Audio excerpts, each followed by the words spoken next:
Alright, you guys, this was another crazy week in video games.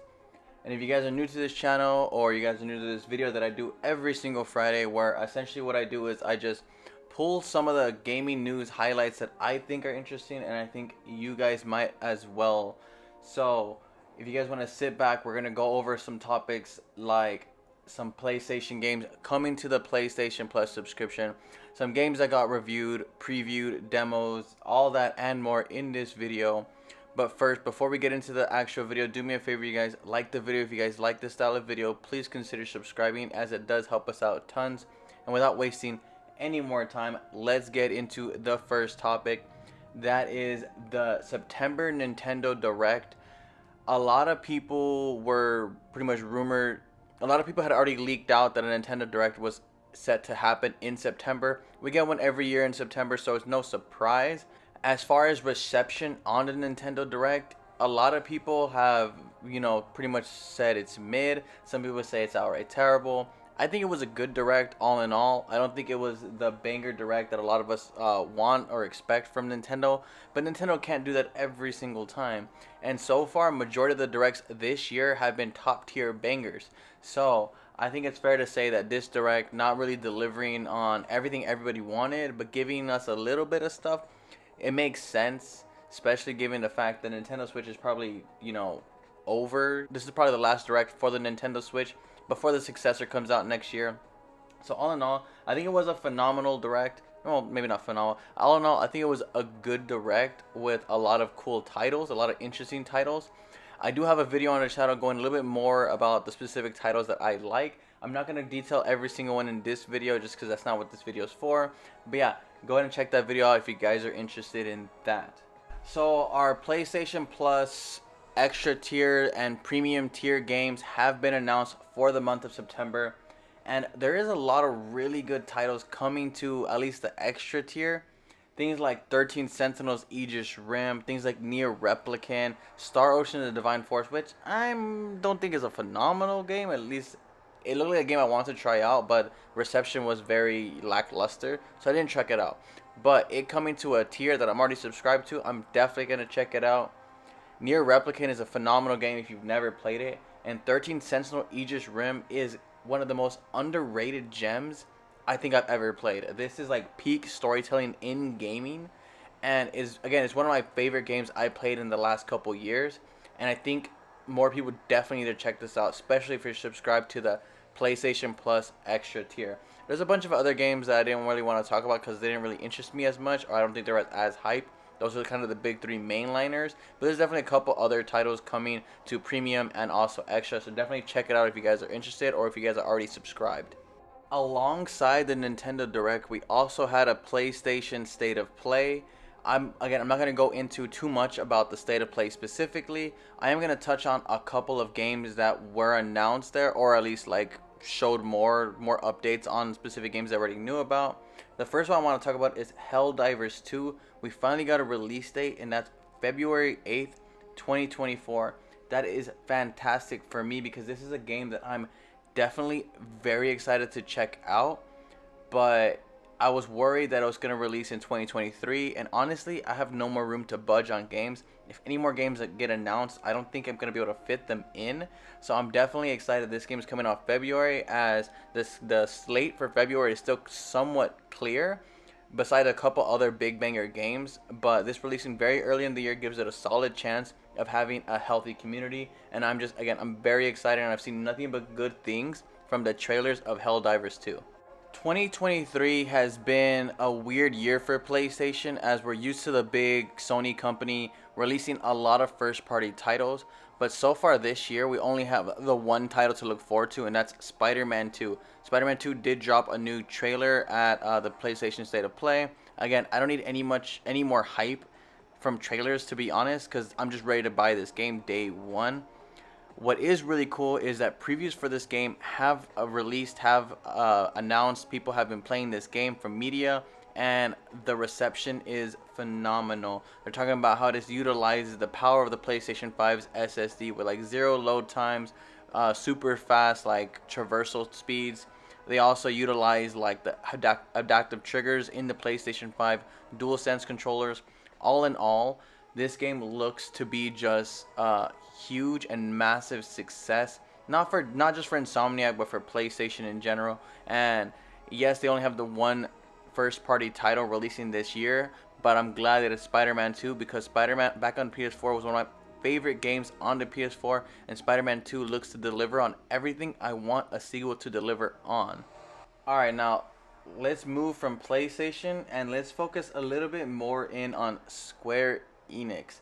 Square Enix dropped another trailer for Final Fantasy VII Rebirth, and this looks freaking amazing. It looks fantastic. I love everything I'm seeing from this game, and we finally got a release date being February 29th of 2024. Mind freaking blown, man. An early game like this coming out is definitely a great way to kick off 2024 with what looks to be such a amazing, impactful game. Not just to be a remake, but definitely to be a reimagining of Final Fantasy VII.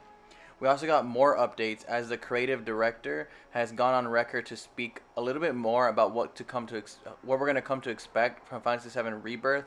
He said things like, this game isn't going to take place in the same scenarios that Final Fantasy VII did. It's definitely going to veer off course. Some areas that you're going to expect to see from Final Fantasy VII aren't going to be shown quite yet in this part, as they kind of removed like the way the storyline goes. Obviously, if you played Final Fantasy VII Remake, you understand that this is not the same Final Fantasy VII game. This is much more than just retelling the story back from 1997. This is definitely a continuation as well as like a remake, reboot. It's so many different things going on in this game, and I am just freaking excited for that. Sad news, however, for Square Enix. It has recently come to light that they actually lost $2 billion since the launch of Final Fantasy 16. Now, this has nothing to do with Final Fantasy 16 specifically. This has a lot more to do with the lackluster titles that Square Enix has been releasing prior to Final Fantasy 16. Things like Forspoken not really hitting. Things like releasing a bunch of games like Harvestella that just didn't really like push the numbers the way Square Enix wants their numbers to be pushed. So unfortunately, they are quite in a predicament. But hopefully, with games like Final Fantasy VII Rebirth coming out 2024, they definitely have a chance to make up not just a lot of that, but also just deliver back on a little bit of their reputation. They right now, Square Enix is in a weird zone where people aren't really taking them as seriously as they once have.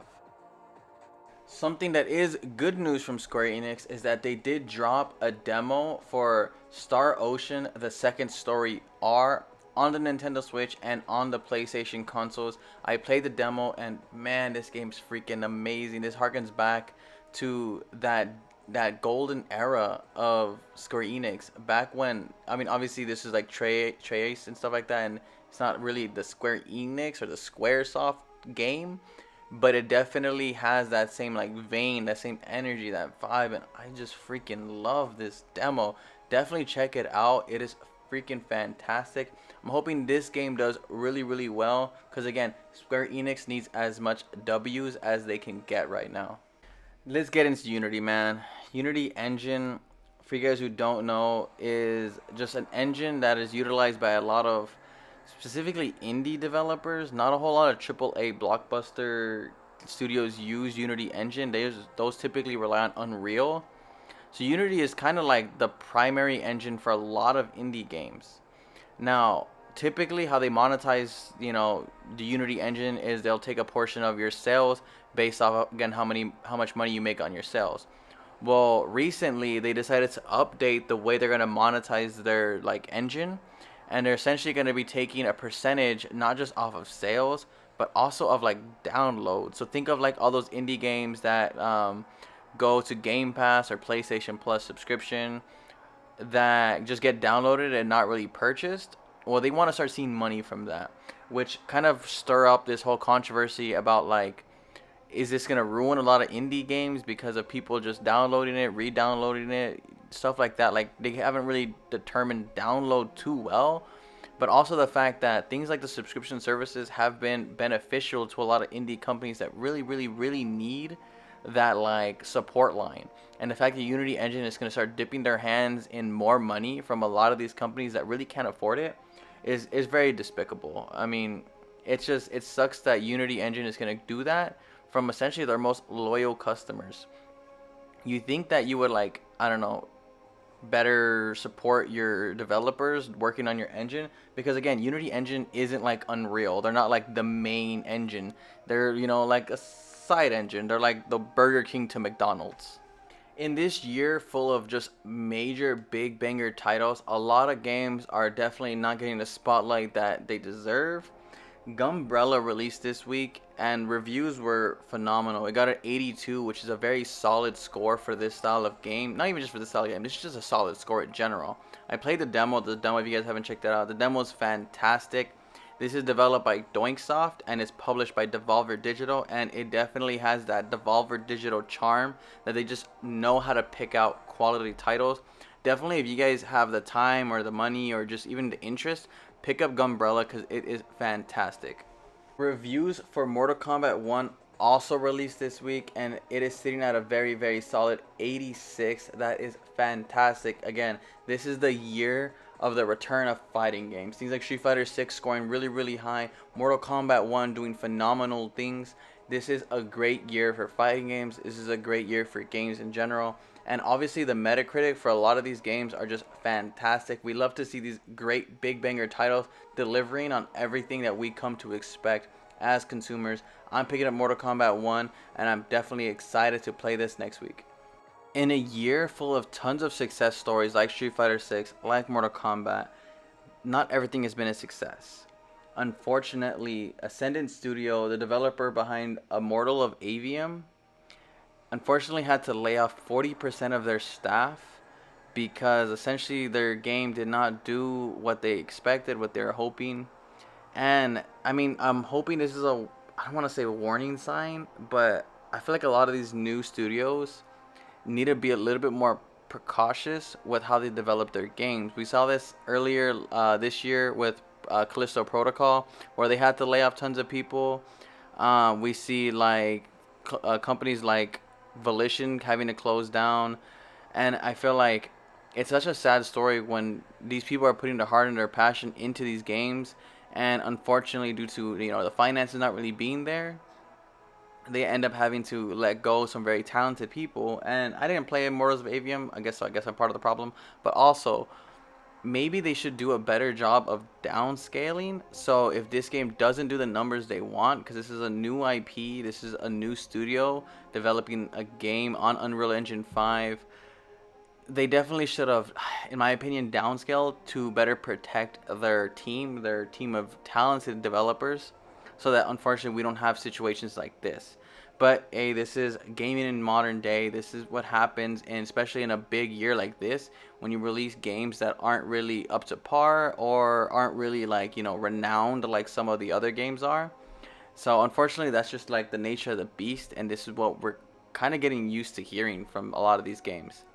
Anyways, you guys, those are all my topics for this week. Let me know down below what you guys think about any of these. Remember to enjoy your weekend, go out there, play some games, and let me know down below what you guys are playing or if any of these topics interested you. I'll see you guys on the next video.